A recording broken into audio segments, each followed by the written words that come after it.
Welcome to Big Business with Sarah, the show for experienced entrepreneurs who want to grow their impact and income through value-based outputs. Are you a freelancer or a small business owner with 10 to 20 years of work experience? And is it finally time for you to reap the fruits of your labor and to recreate the business you will love? My name is Sarah Birkenkamp, and I'm helping you every Thursday to take your dream business closer to reality. Do not forget to subscribe to my show and catch every episode.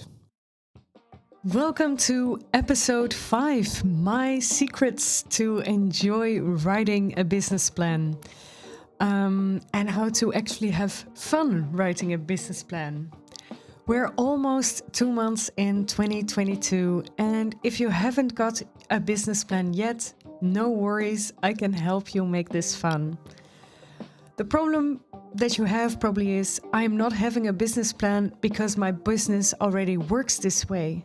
Yes, but imagine that it's not going to work anymore. You have one more client waiting for you, and then in the long run, it will be more difficult if you don't have a plan in place. So this is why I'm urging you to do this, to write this business plan.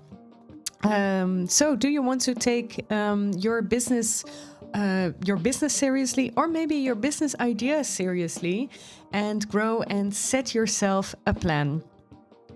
This is your business, and even though I want you to have a lot of fun while running your business, you should also take your business seriously, and because then your clients also will.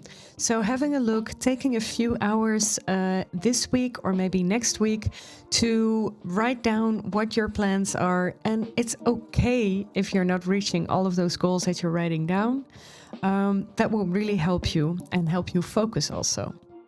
I've created this episode for you, and you can find the article and a free download, which is a worksheet that will help you create that business plan that you will love. You can find it in the show notes. So I've created 5 steps on how to change this. Are you ready? So my first question for you is, what do you want to have done at the end of this year? So December 2022. Do you want to have reached a certain revenue? Do you want to have helped a certain number of clients? Do you want to have a certain number of followers? Do you want to have a number of sales? So just write this down for yourself. Maybe one of your goals for 2022 is to, instead of work 6 days a week, work 4 days a week. Maybe you want to work instead of 8 hours a day, 6 hours a day. This is something that I'm trying. It's still difficult for me. But as I said, I'm not always reaching my goal, but I'm already doing it much better than before I said to myself that I want to work less hours a day. Why do I want this? A little side note is because I believe that you can't be productive for 8 hours a day. I don't think it's humanly possible. So you need a lot of breaks. And actually, you need to choose. You need to choose what you have to do.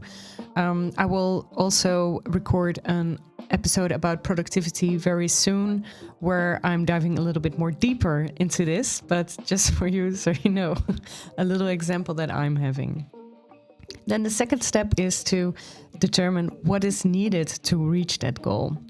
One thing could be that you need a new offer. So for instance, one of my goals is to help way more clients than I did before. As an interim manager, I used to help about 3 to 8 clients a year. Most of the time I was working a lot of hours in those businesses, in those companies. So I couldn't have more clients actually. And my waitlist was growing, and I was thinking, I should really do something about this. So I am creating a new offer. I have created an online offer so I can help more people. You can do this too. Not because you did something, it doesn't mean that you always have to keep on doing it. It's fine to change. if it works for you. Maybe you just got children and you really want to spend less hours in your business. That's fine. Maybe you can hire someone to do some work for you.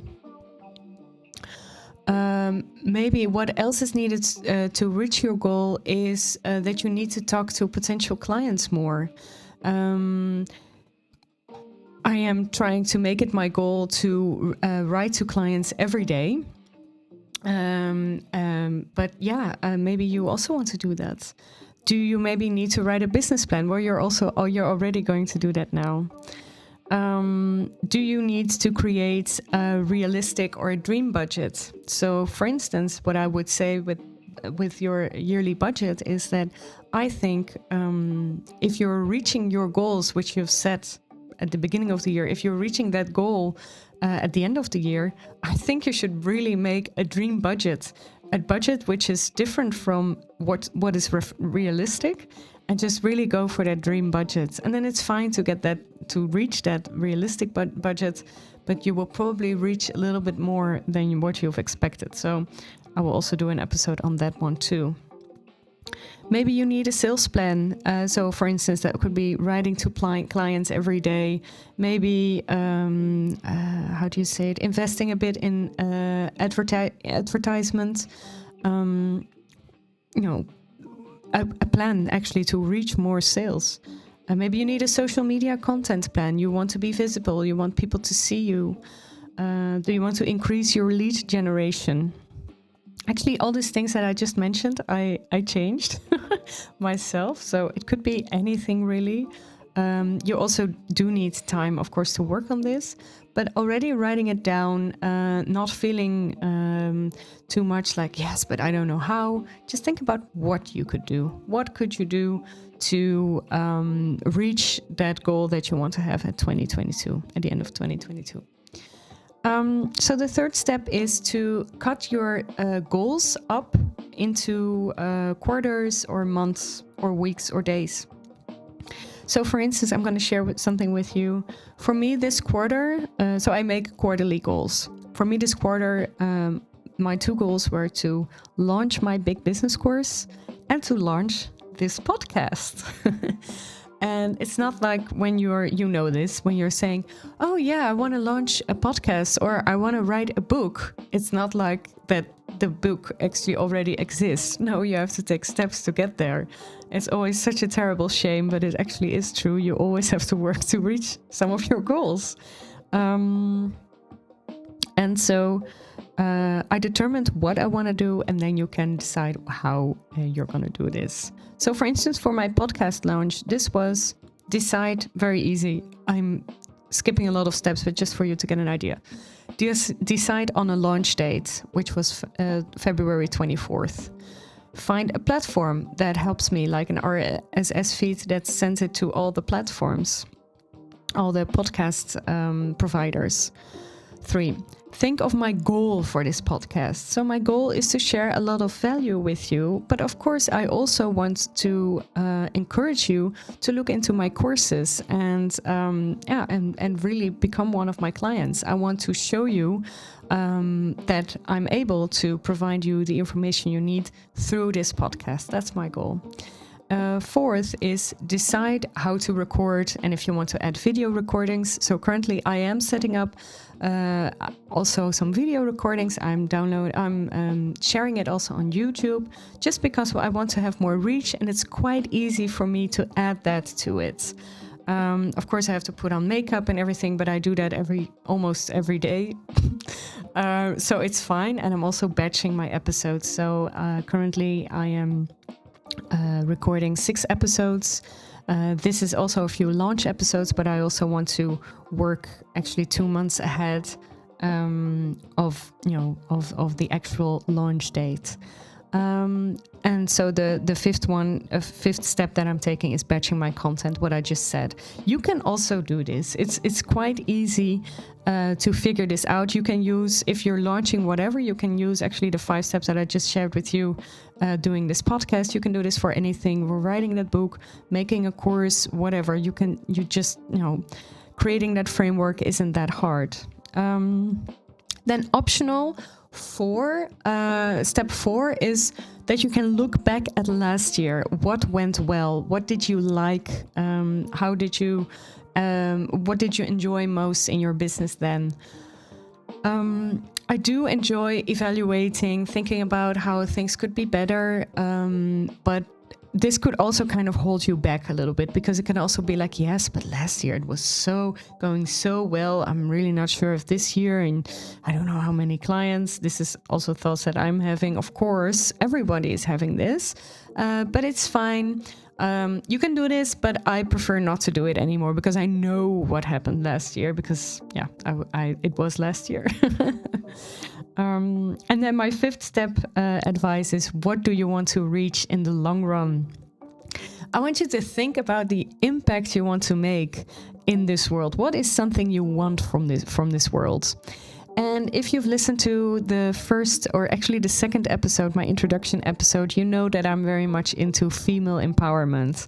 And I was thinking, why do I love this so much? Because I think it's very important. I think many women aren't yet financially independent enough, and I want to help them. That's really my goal. Of course, I also accept male clients, but that's just my mission for my business, and it's not making my goals or results with my male clients any worse. Actually, in fact, I think it's going to be very well for them as well. But that's what I believe, and I believe that there's so much more that you can learn that's not being taught at school or in business school. So I'm here for you. So I'm going to summarize this very quickly for you. So the 5 steps to write your business plan and actually have fun with it is: 1, what have you done at the end of 2022? Write down revenue goals, number of clients, etc. Step 2 is, what is needed to reach that goal? Maybe you need a new offer, maybe you need a sales plan, maybe you need lead generation. Step 3 is, cut the tasks up in quarters, months, weeks, days, everything. Step 4, an optional step, is look back at last year. What went well? I'm not doing this anymore, but this could actually help you. And step 5 is, what do you want to reach in the long run? What impact do you want to make? Do stay here for the quote of the day before I want to share this with you. You can get the download of how to have fun writing a business plan for free at bureausbb.com/blog. I was pronouncing it in Dutch. Do share this with me on Instagram. How is it for you to write this business plan? You can find me at Sarah Big Business. Let me know what you have created for your business plan. I'm very, very curious, actually. So 2022 has already started, and it's up to you now to make this your best year yet. I'm here to help you reach your business plan goals with my big business course, which starts March 7th. And this online video course includes also a daily private coaching with me, and it's up for grabs. Hurry, please, because I only have 5 more spots to fill. And now I'm here sharing a famous quote with you. Michelle Obama said, "Success isn't about how much money you make, it's about the difference you make in people's life." I completely agree with this, because this kind of talks about your why, and this was the step 5 that I spoke to you about in this episode. If you're watching this podcast on YouTube, you can see that there's Simon Sinek's book right here. It says, start with why. And I actually might do an episode on this also one day. It says that really successful companies are not focused on the what or the how, but on their why. So I will talk more about that later on. I hope you've enjoyed this episode, and I hope to catch you later in the next episode or in my DMs on Sarah Big Business. Have a great day. Thank you for listening to Big Business with Sarah. Do not forget to subscribe to this podcast series. I'm very eager to hear from you how this podcast is resonating. And please help me a little bit by sharing this podcast on Instagram, tagging me with @SarahBigBusiness. From March 7th on, my new online course, Big Business, is starting, and this will help you rebuild the business of your dreams. Last year, I completely switched from a freelance one-on-one business to now a six-figure business, helping freelance entrepreneurs and small business owners to reach and rebuild maybe even the business of their dreams. I want to help you too. Go to Instagram.com/SarahBigBusiness and find out more about the 3-month course. Doors close at March 14th.